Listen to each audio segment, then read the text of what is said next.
मुझे इस रोल में रखा गया है, मैं पुनः इसमें काम करूंगा।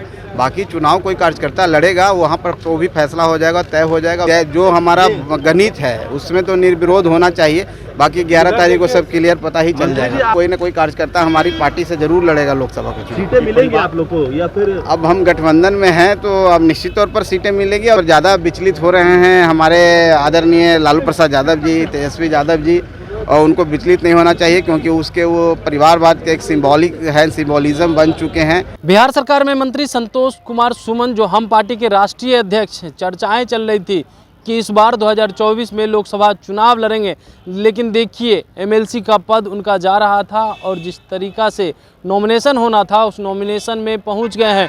बिहार के सीएम के साथ साथ वो भी पहुंचे और उसके बाद नॉमिनेशन करके जब बाहर निकले, उनसे जब सवाल किया गया क्या इस बार आप चुनाव लोकसभा का नहीं लड़िएगा, तो इसको लेकर के वो क्या कुछ कह रहे हैं, सबसे पहले आप वो सुने। बीजेपी अपने कोटे से सीट आपको दी है, लेकिन आपके सर लोकसभा चुनाव लड़ने की चर्चा थी। अब देखिए पार्टी जहां रखना चाहती है, मैं अपने आदरणीय गार्जियन संरक्षक पार्टी के आदरणीय श्री जीतन राम मांझी जी को धन्यवाद देता हूं। मुझे इस रोल में रखा गया है, मैं पुनः इसमें काम करूंगा। बाकी चुनाव कोई कार्यकर्ता लड़ेगा वहां पर तो भी फैसला हो जाएगा, तय हो जाएगा। उसके बाद आप सबको जानकारी भी हो जाएगी। लड़िएगा आप लोग? अब क्यों नहीं लड़ेंगे, पार्टी तो लड़ेगी। अच्छा सर, क्या निर्विरोध निर्वाचन होगा या लग रहा वोटिंग की? अब इसकी तो भाई हम इसके बारे में नहीं बोल सकते हैं, लेकिन जो हमारा गणित है उसमें तो निर्विरोध होना चाहिए। बाकी 11 तारीख को सब क्लियर पता ही चल जाएगा। आपने नामांकन दर्ज कर दिया, क्या लोकसभा की सीटों पर आप चुनाव नहीं लड़ेंगे? अब देखिए समय बताएगा, लेकिन हम समझते हैं कोई ना कोई कार्यकर्ता हमारी पार्टी से जरूर लड़ेगा लोकसभा को। सीटें मिलेंगी आप लोग को या फिर? अब हम गठबंधन में हैं तो अब निश्चित तौर पर सीटें मिलेगी और इसका चर्चा और इसका परिचर्चा यहाँ नहीं करना है। हम समझते हैं कि आने वाला समय में 2 से 3-4 दिनों सब पता चल जाएगा। परिवारवाद को लेकर लगातार हल्ला हो रहा है, इसको लेकर क्या कहेंगे? अब हम समझते हैं कि इस पर ज़्यादा विचलित हो रहे हैं हमारे आदरणीय लालू प्रसाद यादव जी, तेजस्वी यादव जी, और उनको विचलित नहीं होना चाहिए क्योंकि उसके वो परिवारवाद के एक सिंबॉलिज्म बन चुके हैं।